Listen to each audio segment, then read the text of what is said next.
भगवते वासुदेवाय। हरे कृष्ण। तो हम लोग आज चर्चा करेंगे उपदेशामृत की श्लोक नंबर 5 है। तो लास्ट टाइम हम लोग जो जगन्नाथ टेम्पल में चर्चा किए थे 4 और 5 नंबर श्लोक चर्चा करेंगे। इसमें ये वर्णन किया जाता है तो भक्तों की कैसे ग्रेडेशंस, तो स्टेजेस ऑफ, जैसे भक्ति की 3 प्रकार के भक्त माना जाता है शास्त्र के हिसाब से। तो कनिष्ठ अधिकारी, मध्यम अधिकारी और उत्तम अधिकारी। तो किसको कनिष्ठ बोलेंगे, किसको मध्यम बोलेंगे, किसको उत्तम अधिकारी बोलेंगे, इसलिए प्रभुपाद जी इसमें इस श्लोक में इसके तात्पर्य दिए है। हालांकि उपदेशामृत जो है रूप गोस्वामी की लिखित है, लेकिन उस श्लोक के ऊपर प्रभुपाद जी ने तात्पर्य दिए हैं। तो उसको पूरी तरह से चर्चा करेंगे। पहले हम श्लोका पढ़ लेते हैं। जो लोगों के पास बुक्स है आप देख सकते हैं, नहीं तो मैं पढ़ रहा हूँ, आप सुनिएगा। कृष्ण इति यस्य गिरितं मनसा अतिन्देत् दीक्षासित् चेत् प्रदक्षिणाभिः इच्छा भजन्तं निशं शुश्रूषया भजन्तं विज्ञम् अनन्यम् अन्य निन्दादिशून्य हृदयम् अप्सितं संगलब्धा। मैं 3 बार पढ़ूंगा, एक बार पढ़ा है फिर दोबारा पढ़ूंगा, तीसरी बार। कृष्ण इति यस्य गिरितं मनसा अतीन्द्रियेत् दीक्षासित् चेत् प्रदक्षिणाभिः च भजन्तं ईशां शुश्रूषया भजन्तं विज्ञम् अनन्यम् अन्य निन्दादिशून्य हृदयम् अप्सितः संगलब्धा। कृष्ण इति यस्य गिरितं मनसा अतीन्द्रियेत् दीक्षासित् चेत् प्रदक्षिणाभिः च भजन्तं ईशां शुश्रूषया भजन्तं विज्ञम् अनन्यम् अन्य निन्दा आदिभिः शून्य हृदयम् अप्सितं संगलब्धा। इसमें वर्ड मीनिंग में बताता हूँ, इसके बाद मीनिंग अनुवाद और तात्पर्य पढ़ेंगे। कृष्ण भगवान कृष्ण का पवित्र नाम, इति इस प्रकार, यस्य जिसकी, गिरि शब्द, गिरि मतलब शब्द या वाणी में, तम उसको, मनसा मन से, अतीन्द्रियेत आदर करना चाहिए, दीक्षा अस्ति है, चेत यदि, प्रणाक्षिति भी प्रणाम के द्वारा, च मतलब भी, भजंतम भक्ति में लगा हुआ, ईशान मीन्स भगवान की, शुश्रूषया मीन्स व्यावहारिक सेवा द्वारा, भजन विज्ञान भक्ति में आगे बढ़े हुए को, अनन्यम अविचलित, अन्य निंदा आदि ही, अन्य की निंदा इत्यादि से, शून्य पूर्णतया विहीन, हृदयम जिसकी हृदय, ईप्सितः इच्छित, संगा मीन्स संगति, लब्धा मीन्स प्राप्त करके। इसके अनुवाद इस तरह से ध्यान से सुनिएगा। मनुष्य को चाहिए कि जो भक्त भगवान कृष्ण के नाम का जप करता है उसका मन से आदर करे। उसे चाहिए कि वह उस भक्त को सादर नमस्कार करे जिससे आध्यात्मिक दीक्षा ग्रहण कर ली है और जो अर्श विग्रह की पूजन में लगा हुआ है, एवं उसे चाहिए कि वह उस शुद्ध भक्त की संगति करे और श्रद्धापूर्वक उसकी सेवा करे जो अनन्य भक्ति में आगे बढ़ा हुआ है और जिसकी हृदय दूसरे की आलोचना और निंदा करने की प्रवृत्ति से सर्वथा विमुख है। दोबारा पढ़ लेता हूँ, सुनिएगा बहुत ध्यानपूर्वक। ये जो उपदेशामृत हम पढ़ रहे हैं, मतलब किसे हम अविचलित भाव से अच्छी तरह से पूरे जीवन पूरा स्मूथ अच्छी तरह से भक्ति कर सकें और भक्ति में परिपक्व होते हुए इसी जन्म में पूरा शुद्ध बन के भगवान के धाम जाए। ये इसमें पूरी व्याख्या होता है ये उपदेशामृत में। हर श्लोक वही व्याख्या करेगा। तो ये आज के श्लोक में बोलते हैं मनुष्य को चाहिए कि जो भक्त भगवान कृष्ण की नाम का जप करता है उसका मन से आदर करे, मन से उसको आदर करना चाहिए। जो नियमित भाव से 16 माला जप करता है उससे चाहिए कि वह उस भक्त को सादर नमस्कार करे, उसको भी रेस्पेक्ट करना चाहिए। आप देखिए हर व्यक्ति के अंदर परमात्मा के रूप में भगवान निवास करते हैं, उनको रेस्पेक्ट तो करना है। तो यहाँ तक कि तो जितने सारे कीड़े मकोड़े हुए, जीव जंतु है, वो लोगों को भी सम्मान करना है, क्योंकि परमात्मा उनके हृदय में है। कभी कभी हम जैसे कुत्ते हो गए, बिल्ली हो गए, उसको हम लात मार लेते, ये ऑफेंस है, अपराध है। और जैसे कि हम जाते भी, मैं देखा ज़्यादातर यहाँ नॉर्थ साइड में मैं देख रहा हूँ, जैसे कि मान लीजिए मंदिर में बैठा हुआ है, इन्हें चलते फिरते कभी पैर में लग जाता है, कोई कुछ बोलता ही नहीं। तो ज़्यादातर हम उसको क्या करते हैं, विष्णु बोलते हैं, जिसको छू के, शरीर छू के प्रणाम करते हैं, विष्णु बोलते हैं। विष्णु इसलिए बोलते हैं कि परमात्मा उसके अंदर निवास करते हैं, परमात्मा उसके अंदर है, तभी हम उसको रेस्पेक्ट करना चाहिए। और जीवात्मा का अंदर परमात्मा है, हम किसको लात नहीं मारना चाहिए। कभी कभी जानवर लोगों को, जैसे कुत्ते हो गए, बिल्ली हो गए, तो क्या करते हैं जीवात्मा, जो हम लोग जीव लोग जो है, तो लात मार देते हैं, अपराध है, ऑफेंस है। क्योंकि हर जीवात्मा का अंदर भगवान परमात्मा के रूप में, सुपर सोल के रूप में निवास करते हैं, तो अपमान नहीं करना चाहिए। और जहाँ तक यहाँ भक्त की बात है, जो भक्त नित्य निरंतर भगवान के नाम जप करते हैं, तो उनकी सम्मान करना चाहिए, उसकी प्रणाम करना चाहिए। प्रणाम करने से क्या होता है, तो डायरेक्ट भगवान को मिलता है प्रणाम। ये नहीं, कभी कभी होता है जैसे भक्त भी झगड़ा हो जाता है, एक दूसरे को देखते हरे कृष्ण में नहीं बोलते, अपराध है। आप देखिए, हम कीड़े मकोड़े से जानवर को भी सम्मान करना चाहिए। कोई भक्त है, भगवान की नाम जप करता है और नियमित रूप से भगवान को पूजा करता है, उसके हम हरे कृष्ण नहीं बोलते, देखते हैं मुंह घुमा के चले जाते, ये कितने बड़ा अपराध है। और फिर हम भक्ति कैसे बढ़ पाएंगे आगे, क्योंकि भगवान की भक्त की कृपा से ही भक्ति हो सकता है। कभी कभी जीवात्मा सोचता है हम किताब पढ़ने से और बहुत सारे ग्रंथ पढ़ने से, बहुत सारे माला भी करने से हम भक्त बन जाएंगे, हम भगवत धाम चले जाएंगे। ऐसा नहीं होता है। भगवान की कृपा से, भगवान की भक्तों की कृपा से हम भगवान के धाम जा सकते हैं। इसलिए हर समय भगवान की भक्तों को सम्मान करना चाहिए, हर परिस्थिति में। अगर मान लीजिए हम उससे झगड़ा हो गया, कोई भक्त से झगड़ा हो गया, कुछ भी हो गया, लेकिन उसको रेस्पेक्ट करना जरूरी है। ये नहीं इसको देख के मुंह घुमा के चला जाना है। जब ये हरिदास ठाकुर और चैतन्य महाप्रभु के संवाद में, चैतन्य चरितामृत में आता है, तो हरिदास को पूछते चैतन्य महाप्रभु, स्वयं भगवान पूछते हैं हरिदास जी से। हरिदास जी कौन है, ब्रह्मा जी क्या बता रहे। तो हरिदास जी जो ऑफेंस हो गया था, उनकी ब्रह्मा जी ऑफेंस कर लिए थे। जो ब्रह्म विमान लीला में, 10वें स्कंद भागवतम में ब्रह्म विमान लीला में, जब भगवान ने भगवान की गाय और बछड़े को और जो उनको ग्वाल बालक सखा को चुरा के ले गए थे ब्रह्मा जी, तो भगवान ने कुपित हो गए थे, क्योंकि उनकी प्रिय है भगवान को, उनकी गाय प्रिय है, उनकी जो मित्र प्रिय है, लेकिन वो मित्रों से बिछड़ना पड़ा भगवान को। और किसकी वजह से हुआ, ब्रह्मा जी की वजह से। तो भगवान कोप किए। सुभाष प्रभु आपने म्यूट करिए, म्यूट। तो हरि बोल, भगवान कुपित हो गए थे। कुपित होने के कारण तो क्या हुआ, ब्रह्मा जी माफी मांगे। भगवान आप जानते हैं कहाँ माफी मांगे थे भगवान। एक स्थान है ब्रज 84 कोष में, ये केसी कला से आगे है, सॉरी कोशी कला से आगे है, इसको चौमुआ बोलते। चौमुआ मतलब ब्रह्मा जी 4 साल है ना, इससे राउंड होते होते प्रणाम किए थे ना, इसलिए चौमुआ है स्थान।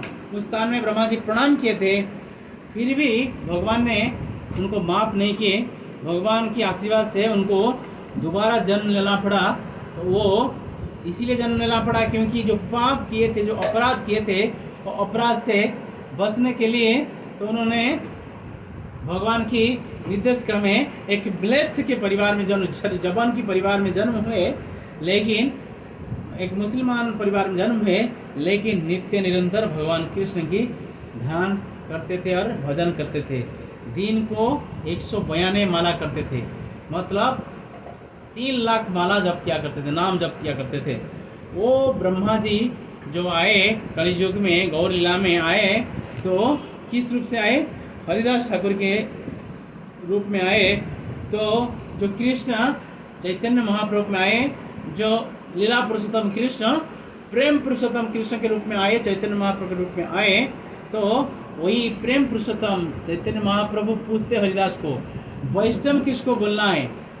तो बोलते हैं जो दूर से देख के, भक्तों को देख के हंस लेता है, उसको वैष्णव मानना चाहिए। हंस लेता है और कृष्ण बोल देता है। और यहाँ पे कोई भक्त माला जप करता है और नित्य निरंतर चैंटिंग करता है, भगवान की पूजा करता है, भगवान को ऑफरिंग करके खाता है, उसको हम देखते ही मुंह घुमा देते हैं। थोड़ा सा झगड़ा कुछ हो जाता है, हम मुंह घुमा देते, इसको हरे कृष्ण नहीं बोलते। कितना बड़ा ऑफेंस सोचिए।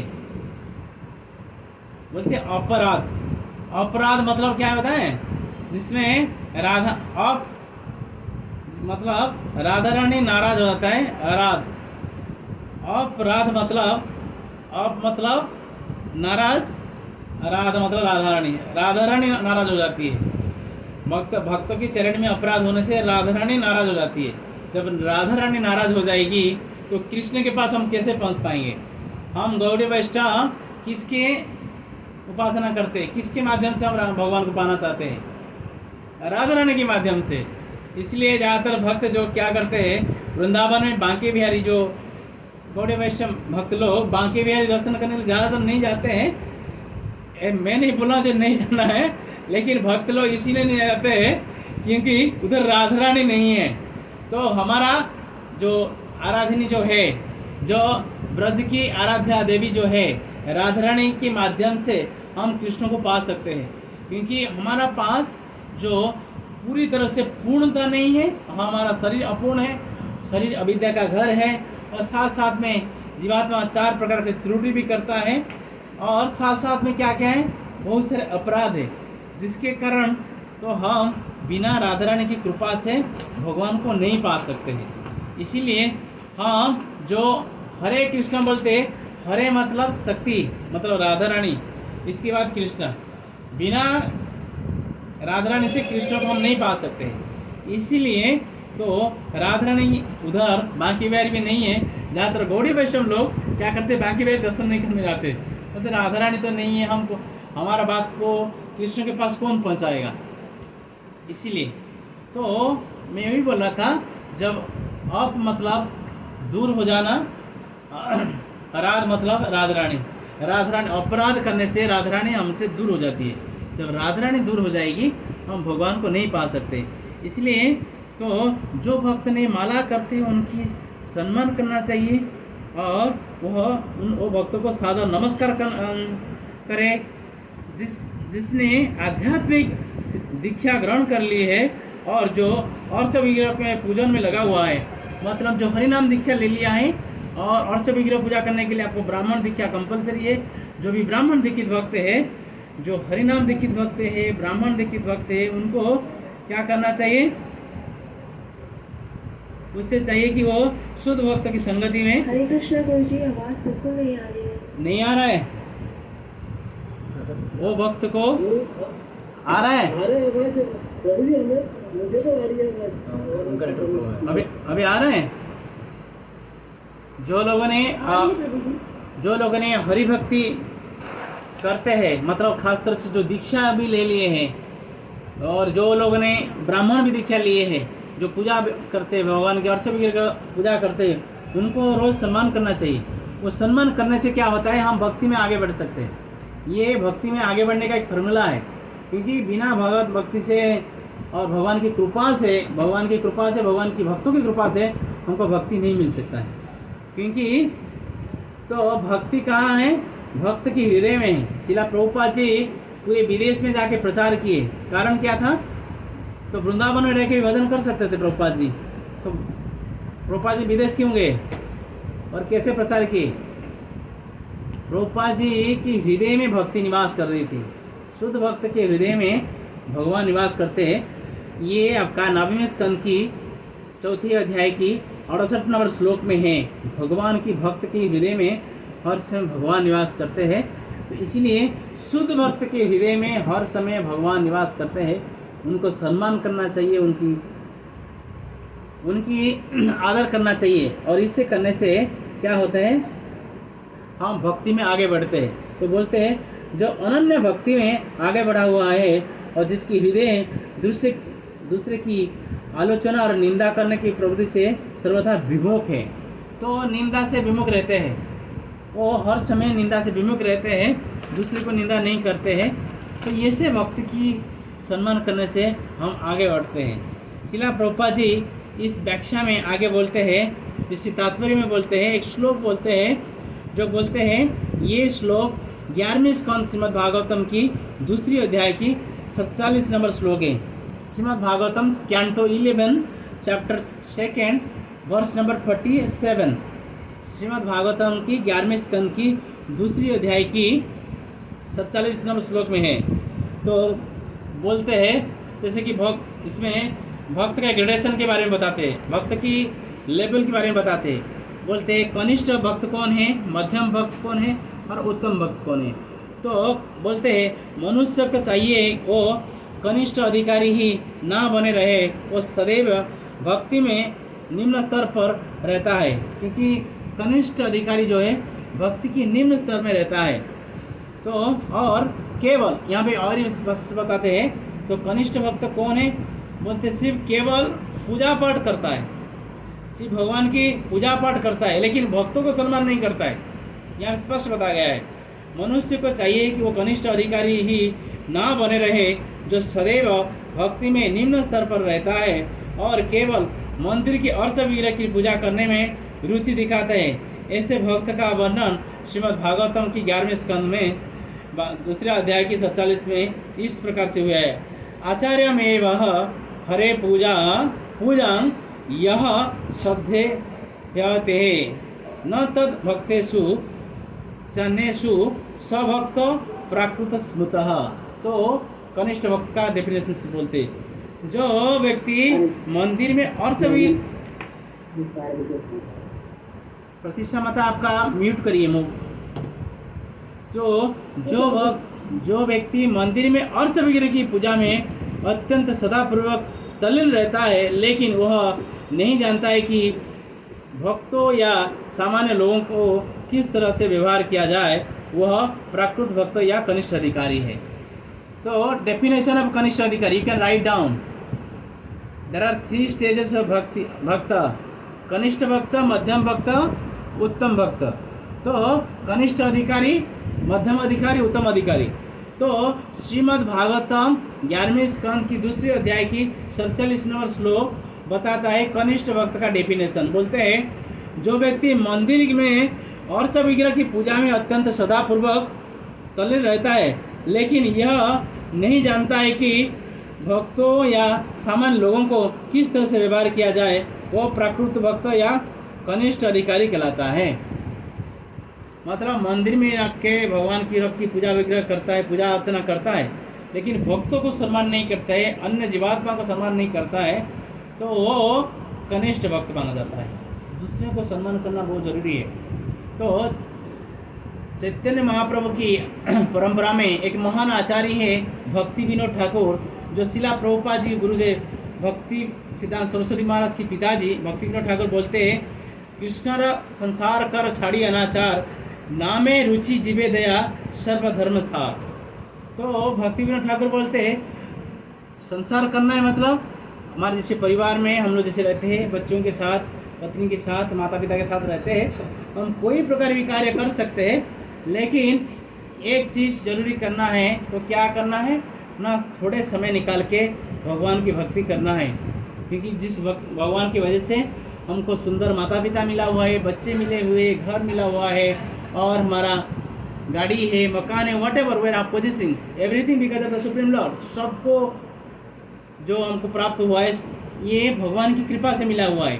बोलते हैं इसलिए भगवान की थोड़ा बहुत भजन करना चाहिए, परिवार के अंदर सारे भक्तों को मिलके, सारे सदस्यों को मिलके साथ में कृष्ण संसार कर छाड़ी अनाचार, दुनियादारी, दूसरे के निंदा, दूसरे की चुगली छोड़ छाड़ के चिंतन करना चाहिए।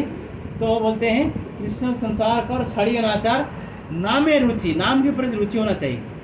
We should have the taste in नाम। ये टेस्ट कैसे होगा ना, तो सारे भक्तों को सम्मान करते हो। नाम है रुचि जीवे दया, हर जीव को प्रति दया के भाव होना चाहिए, हर जीव के प्रति दया के भाव होना चाहिए, चाहे बिल्ली हो, कुत्ते हो, कोई भी हो, हर जीवात्मा के प्रति दया करना चाहिए। लास्ट टाइम हम सुन रहे थे, कृष्णानंद प्रभु बता रहे थे, शिला प्रभुपाद जी माला जप कर रहे, आंख बंद कर माला जप कर रहे थे, तो एक माता जी उनके पास सेवा कर रहे थे, तो प्रभुपाद जी के लिए कुकिंग वगैरह कर रहे थे, तो प्रभुपाद जी माला जप कर रहे, आंख बंद कर माला जप कर रहे, हरे कृष्ण कृष्ण कृष्ण हरे हरे, हरे राम राम राम हरे हरे। तो एक बिच्छू आया, जहरीला बिच्छू आया, श्रीला प्रभुपाद के पास में आया, तो उस बीच में वो माता जी तो बोलते स्वामी जी 2 बार बुलाए प्रभुपाद जी, जो आंख बंद करे माला जप कर रहे थे, आंख खोले तो बोले एक बिच्छू आ गया आपके पास, क्या मैं इसको हटा दूँ? तो प्रभुपाद बोले तो माता जी बोले जहरीला बिच्छू है, मैं इसको बाहर फेंक दूँ? तो प्रभुपाद बोलते नहीं वो तो भक्त है, तो भक्त है उसे रहने दो, स्थान में रहने दो।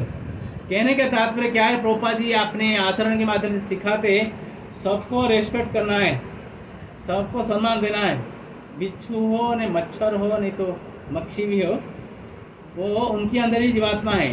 तो भक्ति विनोद ठाकुर यहाँ वही बोल रहे हैं, नामे रुचि जीवे दया, हर जीवात्मा का प्रति दया भाव होना चाहिए, दया होगा तभी भगवान हमारे ऊपर प्रसन्न रहेंगे, तो तभी हम भक्ति में आगे बढ़ पाएंगे। तो यहाँ पे वही वर्णन किया जाता है, श्रील प्रभुपाद जी 11वें स्कंद भागवतम के ये अर्थ देते हैं, कनिष्ठ अधिकारी के डेफिनेशन देते हैं। तो फिर इसके बाद फिर मध्यम अधिकारी की डेफिनेशन देते हैं, ये आता है वही 11वें स्कंद की दूसरी अध्याय की ये 46 नंबर श्लोक है, श्रीमद् भागवतम की 11वें स्कंद दूसरी अध्याय और 46 नंबर श्लोक में बोलते हैं, अतः मनुष्य को कनिष्ठ अधिकारी के पद से ऊपर उठकर मध्यम अधिकारी के पद तक पहुंचना चाहिए। तो कनिष्ठ अधिकारी से ऊपर जाना है, मध्यम अधिकारी तक जाना है। तो मध्यम अधिकारी होने के लिए हमारे पास क्या क्वालिफिकेशन होना चाहिए, क्या योग्यता होना चाहिए? बोलते हैं, जिसमें बोलते हैं श्रीमद् भागवतम की 11वें स्कंद की दूसरी अध्याय की 46 में मध्यम अधिकारी की वर्णन इस प्रकार से हुआ है, ईश्वरे तदधीनेषु बालिशेषु तद्दिशस्सु च प्रेम मैत्री कृपोपेक्षा य करोति स मध्यम अधिकारी। तो बोलते हैं ईश्वरे तदधीनेषु बालिशेषु, तो क्या हो गया,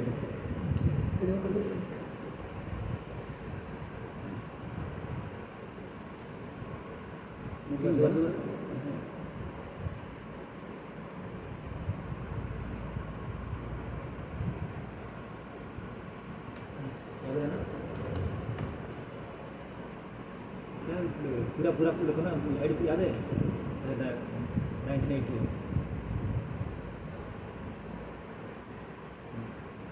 हरे कृष्ण।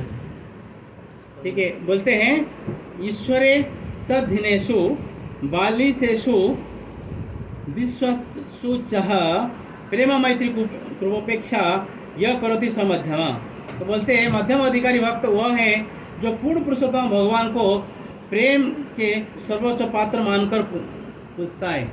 तो प्रेम पुरुषोत्तम जो भगवान है उनको क्या मानता है ना, ये सर्वोच्च अधिकारी ईश्वर परमा कृष्ण सच्चिदानंद विग्रह अनादिरादि गोविंदा सर्व कारण ये तो कॉज ऑफ ऑल कजेस, सारे कारणों के कारण भगवान कृष्ण है। ये सर्वोच्च पद तक no one is equal to him and no one is greater to him. तो भगवान की समकक्ष कोई नहीं है, भगवान के समान कोई नहीं है, ना भगवान की ऊपर से कोई नहीं है। तो ये मान के सर्वोच्च अधिकारी जो है परमपिता परमेश्वर मान के जो भक्त भगवान को नित्य निरंतर पूजा करता है वो भक्त को मध्यम अधिकारी माना जाता है। तो दोबारा मैं पढ़ता हूँ अनुवाद। मध्यम अधिकारी भक्त वो है जो पूर्ण पुरुषोत्तम भगवान को प्रेम के सर्वोच्च पात्र मानकर पूजता है भगवत भक्तों को मित्र बनाता है। जो भगवत भक्त है, भगवान की भक्ति करते हैं, जो भगवान की सेवा पूजा में लगे रहते हैं, तो उनको मित्र मानता है, इनको मित्र मानता है। इसलिए युधिष्ठिर महाराज का एक नाम था अजात शत्रु। अजात शत्रु मतलब वो किसी को शत्रु नहीं मानते थे। आप जानते हैं उन्होंने पांडव लोगों को कितना परेशान किया दुर्योधन ने, लेकिन कभी भी दुर्योधन को उन्होंने शत्रु के रूप से नहीं माने थे। इसीलिए युधिष्ठिर महाराज का एक नाम है अजात शत्रु। वो किसी को शत्रु नहीं मानते थे। हालांकि युधिष्ठिर महाराज मध्यम अधिकारी नहीं थे, उत्तम अधिकारी में थे, लेकिन मध्यम अधिकारी का वर्णन मैं ही करता हूँ। भगत भक्तों को हमेशा मित्र मानता है। जितने सारे भगवान के भक्त हैं सबको मित्र मानता है। अज्ञानी के प्रति दया दिखाता है, और जो प्रकृति से ईर्ष्यालु है उनसे दूर रहता है। जो प्रकृति से ईर्ष्यालु है, जो प्रकृति ईर्ष्यालु मतलब क्या है? पेड़ पौधा काटना है, जानवर लोगों को मारना है, तड़पाना है, ये जो कार्य जो लोग करता है उनसे दूर रहता है। और जो भगवान की पूजा अर्चना करते हैं उनको सम्मान करता है, उनको मित्र बनाता है।